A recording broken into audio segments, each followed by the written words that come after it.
Good Monday after Jackson Hole. And on Friday, in her speech, Yellen did sound a bit more hawkish than previously. We believe this is leading risk assets to continue to consolidate. So let's start with the S&P 500, with this weekly chart, or 1 point per week, or the perspective over the next few quarters. It is still in a bull, and this bull has been reinstated since we broke out above previous highs about 2 months ago. This has been quite a strong rally, and we're slowly getting into stress on our envelopes. Yet, although our risk index, we're only starting a new move up, and hence we believe we could probably see a bit of retracement here into the levels where the breakout occurred, but that we're still pretty much in a longer term uptrend. Looking at the daily, we can confirm that the uptrend has slowly come into exhaustion over the next few months. We've come into stress on our envelopes, targets were almost achieved, and our risk index is in the overbought. This seems to be the right timing to expect a few weeks of consolidation.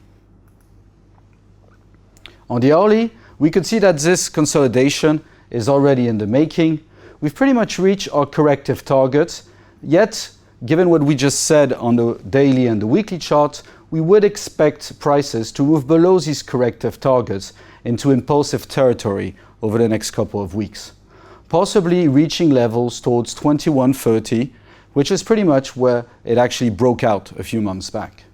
So in general, we believe that we're still in an uptrend on the weekly, the long term, still in an uptrend on the daily, yet in some period of stress, which could see a consolidation, and that the hourly should initiate this move down, accelerate below corrective targets, and probably come and retrace pretty much towards the levels where we actually broke out. At the moment, we could see that 2 bulls, long-term, medium-term, and a bear over the short-term translates into a potential intermediate top in what we still believe is a long-term uptrend. Now moving on to the euro.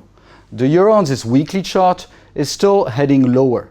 We could see that we've had a consolidation since 2015, but it hasn't really been able to create very much upside momentum. On the other hand, we could see that our risk index is quite close to the oversold.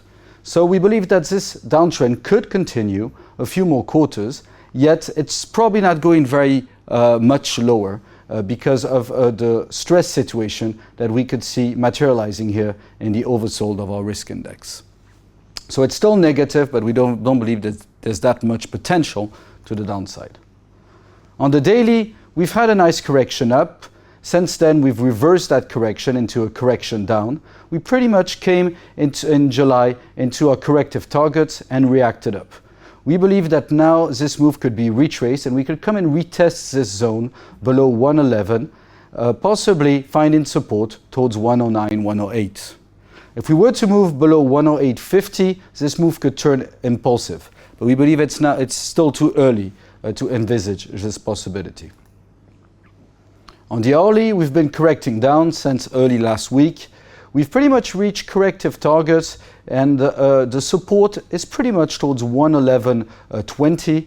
We believe that if we could make it below this 111.20, it could open the door towards levels in the direction of 110 or 109.50. So we're still negative on all 3 time frames, weekly, daily, hourly, so it's still in a potential continuous downtrend. Yet we believe we're pretty much getting towards exhaustion here on the weekly chart, and that the daily is going to have a lot of work to do to be able to make it back into impulsive mode. So strong support in our view towards 108.50 here over the next few months. The short term is into corrective targets and could make it lower into 110, 109.50. Now moving on to the yen. This looks like quite a scary story, yet we believe that we would want to caveat it a bit. Indeed, we are seeing impulsive targets down, which are quite aggressive, yet we believe we are in a zone where historically we could see quite a lot of support here, given the current consolidations that we saw in 2013 and 2014. Now, we could get a bit of comfort from this by looking at the daily, which is very much oversold. We're pretty much in the green area of our risk index, and our envelopes have been touching each other quite a few times. We could also see that the targets are exhausted.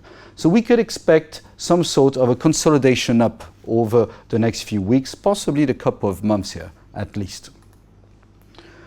Now on the hourly, we could see this move starting up quite aggressively. We are already into corrective targets. If we were to make it above 103, we could probably expect 106, 107 over the next few weeks. So when we take all three together, we believe that the S&P could be correcting down until pretty much mid to end September, and that the dollar, both on a euro basis and on a yen basis, could be correcting up. Now finally, looking at the summary, well, still a dangerous picture here, but we caveat it by the daily, which is pretty much oversold, and that the hourly, which has started to react. Now looking at gold, gold has been in a correction up since last year. It has now reached its corrective targets up and is slowly seeing some sort of retracement being initiated. Now, if we look at the daily, we could see the exhaustion here. We pretty much made it into our corrective targets. Our envelopes did and our impulsive targets, sorry. Our envelopes did touch each other, and our risk index was in overbought. We believe that this has initiated a correction period, which could last a couple of months. We do not see a full right reversal down, but we do see possibly prices coming back to these levels here, where we've seen quite a lot of work, slightly below 1300. Now what we could see on the hourly is that we are already going in that direction. We've made it below corrective targets. We've probably made an intermediate bottom here last week, yet prices haven't held, and we are on our way to retest 1300, possibly below into the 1280s. So it's a correction up for now. It has reached its targets both on the weekly and on the daily, and the hourly is leading us into a retracement where we believe we could find support towards 1280 over the next few weeks. And that's it for this week. Thank you.